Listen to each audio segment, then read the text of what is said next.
Australia के शहर Sydney में बोंडाई बीच पर फायरिंग के वाक़े में हलाकतों की तादाद 12 हो गई है। ऑस्ट्रेलियाई पुलिस ने बोंडाई बीच में फायरिंग को दहशतगर्दी करार दे दिया है।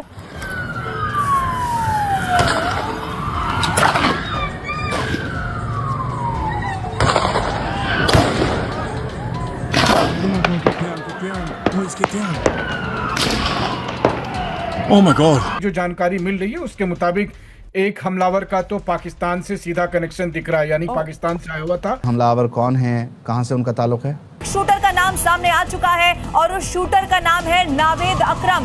भीड़ पर इसी नावेद अकरम ने अंधाधुंध फायरिंग की। कुछ लोग कह रहे हैं कि इसके अंदर पाकिस्तान का हाथ है। Pakistan is the hub and university of all the Islamic terrorist organisation. 75 years of independence, but Pakistan is still a shitty country. आतंकवादी थे जो फायरिंग कर रहे थे, उनमें से एक की पहचान भी होगी है, नावीद अकरम उसका नाम है। तो अब तो ये कंफर्म हो गया कि इमिग्रेंट ही है। अब इनका ताल्लुक जो है वो हमास से है, आईएसआई से। 17 करोड़ की पॉपुलेशन में एक दो लोगों के नाम ऐसे ले लीजिए, उससे कोई फर्क नहीं पड़ता। कोई अगर पॉजिटिव माइंडेड है भी, उनका इम्पैक्ट नहीं है, क्योंकि जो ये ऑर्थोडॉक्स थॉट प्रोसेस है ना मुस्लिम्स में, वो इतनी डीप रूटेड है। बंदूक से गोलियां चलाने वाले 50 राउंड फायरिंग की गई है। वहां पर बड़े सुनियोजित तरीके से हमला किया गया है। हनुक्का के तहत यहूदी वहां पर इकट्ठा होते हैं, ये जानकारी सबको थी। मेरा एक विजन है पाकिस्तान के हवाले से कि पाकिस्तान को अपनी सरजमीन टेरर के लिए इस्तेमाल नहीं करनी चाहिए। जब वो अंधाधुंध फायरिंग करते हुए नजर आए, काले कपड़े उन्होंने पहने हुए थे जो आप तस्वीरों में देख सकते हैं। कई सारे लोग वहां पर बीच पर, बॉन्डी बीच उसका नाम था, वहां पर त्योहार मनाने के लिए आए थे। बहुत सकारात्मक तरीके से, पॉजिटिव मूड से एंजॉय करने के लिए वहां पर लोग जो है वो पहुंचते हैं। फिर उसके बाद वहां पर फायरिंग शुरू होती है। लेकिन ये तो जो भी टेरर करेगा, और मेरी नजर में पाकिस्तान ये काम करता रहा है। ऑस्ट्रेलिया के सिडनी में बोंडाई बीच पर जिस तरह से आतंकवादी हमला हुआ है, मतलब आप सोचिए 10 लोगों की मौत हो गई है।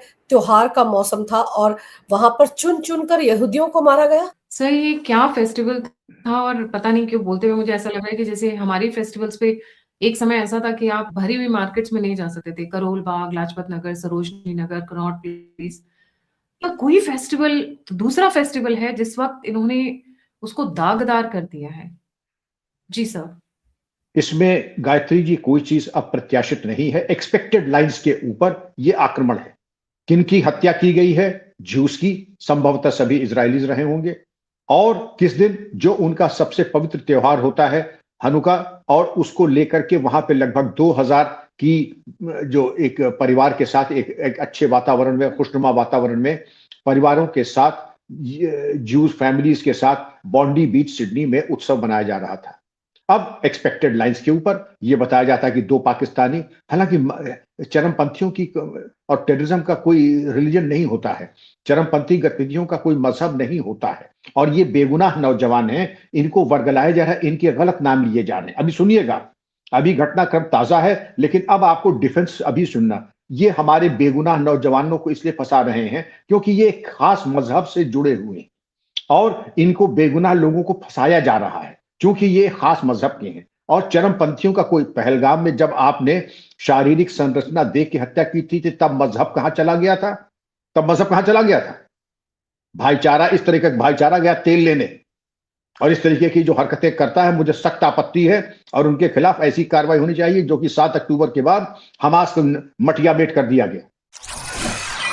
हेलो फ्रेंड, जय हिंद। हिंदुस्तान स्पेशल न्यूज में आपका स्वागत है। दोस्तों, जैसा कि आपने क्लिप में देखा, ऑस्ट्रेलिया के सिडनी में रविवार को बोंडाई बीच पर यहूदियों के हनुका त्योहार में गोलीबारी की घटना ने पूरे ऑस्ट्रेलिया को दहला दिया। यहूदी समारोह के लगभग 1000 लोगों के बीच 2 हथियारबंद हमलावरों ने अंधाधुंध फायरिंग की, जिसमें कम से कम 16 लोग मारे गए और कई लोग घायल हो गए। ये हमला सिर्फ एक धार्मिक आयोजन पर हमला नहीं था, बल्कि ये सांकेतिक रूप से भी यहूदियों को निशाना बनाने वाला हमला माना जा रहा है। पहली बार ऑस्ट्रेलिया की जनता और अधिकारियों के लिए ये एक चौंकाने वाला आतंकवादी और नफरत पर आधारित हमला बन गया। ऑस्ट्रेलिया के प्राइम मिनिस्टर एंथनी अल्बनीज ने इसे विनाशकारी आतंकवादी हमला कहा और यहूदी समुदाय के प्रति अपनी संवेदना जताई। उन्होंने इसे विशेष रूप से यहूदी समुदाय को निशाना बनाने वाला हमला बताया। स्थानीय मीडिया और पुलिस सूत्रों के अनुसार हमले में शामिल एक हमलावर की पहचान 24 साल के नवीद अकरम के रूप में हुई है। नवीद अकरम मूल रूप से पाकिस्तान के लाहौर का रहने वाला है। इंटरनेट मीडिया रिपोर्ट्स के अनुसार वो सिडनी के अलमुराद इंस्टीट्यूट में पढ़ता था। ऑनलाइन प्रसारित हो रही एक लाइसेंस फोटो में उसे पाकिस्तानी क्रिकेट टीम की जर्सी पहने देखा जा सकता है। तो चलिए आगे इसी टॉपिक पर वीडियो देखते हैं। अगर चैनल पर नए नए हैं तो प्लीज चैनल को सब्सक्राइब कर लें और वीडियो को लाइक करके कमेंट में अपनी राय जरूर लिखें। सर ये क्या फेस्टिवल था और पता नहीं क्यों बोलते हुए मुझे ऐसा लग रहा है कि जैसे हमारी फेस्टिवल्स पे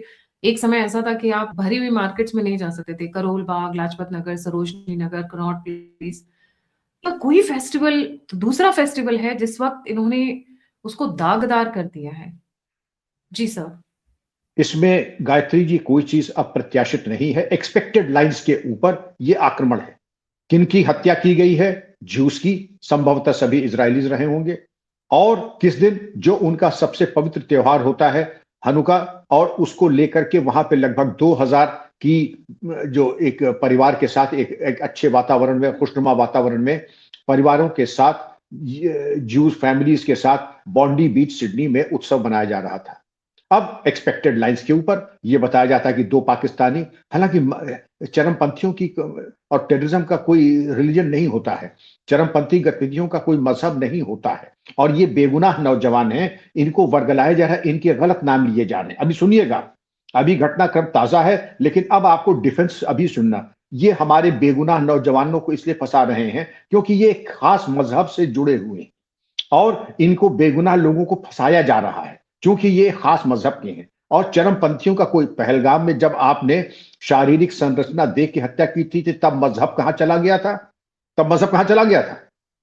भाईचारा, इस तरीके का भाईचारा गया तेल लेने, और इस तरीके की जो हरकतें करता है मुझे सख्त आपत्ति है, और उनके खिलाफ ऐसी कार्रवाई होनी चाहिए जो कि 7 अक्टूबर के बाद हमास को मटियामेट कर दिया गया।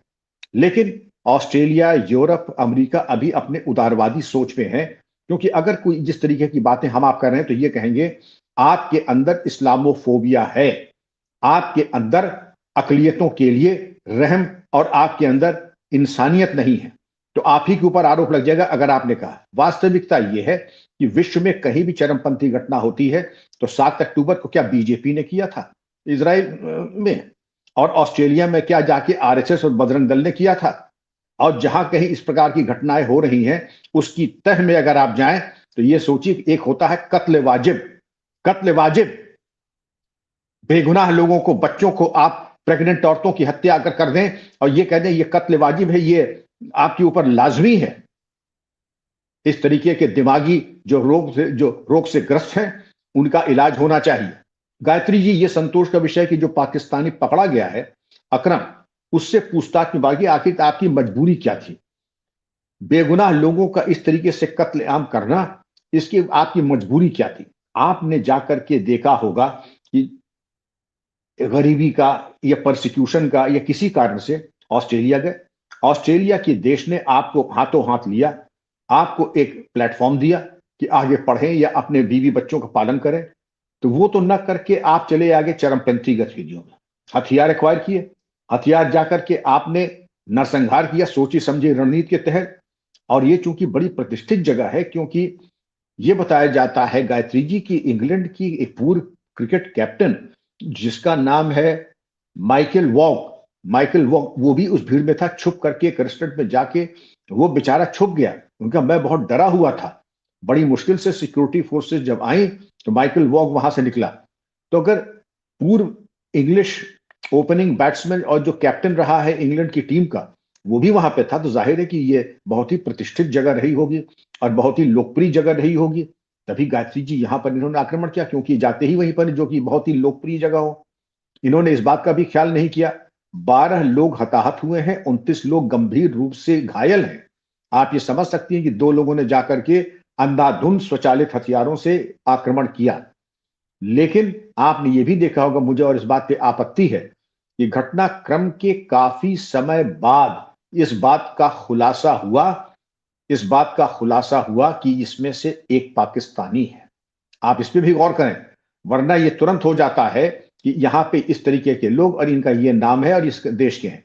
लेकिन इसको भी खुलासा करने में, और मैं इसमें समझ रहा हूं कि बड़ा दिलचस्प मामला है कि बीबीसी ले लीजिए, अल जजीरा ले लीजिए, बड़े लोकप्रिय मंच हैं, लेकिन इस चीज को लेकर के उनके द्वारा जो परहेज किया गया, मैं इस पे प्रश्न उठा रहा हूं। आप जान गई, पहले जान गई, भारत का मीडिया जान गया, टाइम्स ऑफ इंडिया जान गया, इंडिया टुडे जान गया, लेकिन अल जजीरा और बीबीसी नहीं जान पाया। यह विश्वसनीयता जो है, इस तरीके की आप समझते थे कि आपका विलंब कर देने से दुनिया से आप ये तथ्य छुपा लेते कि अकरम कौन है, इनकी जहनियत क्या है और ये किस देश से ओरिजिनली है। ये बात छुपने वाली आज के दौर में तो कभी नहीं थी और आज के दौर में तो बिल्कुल ही नहीं है। लेकिन अब आपके सामने रोड मैप क्या है। आपने देखा होगा कुछ इंडिया में भी अलर्ट जारी कर दिया गया है। जी सर, 7 पॉसिबल बॉम्ब्स भी ट्रेस किए गए हैं, कार्स के अंदर एक्सप्लोसिव लगाए गए हैं।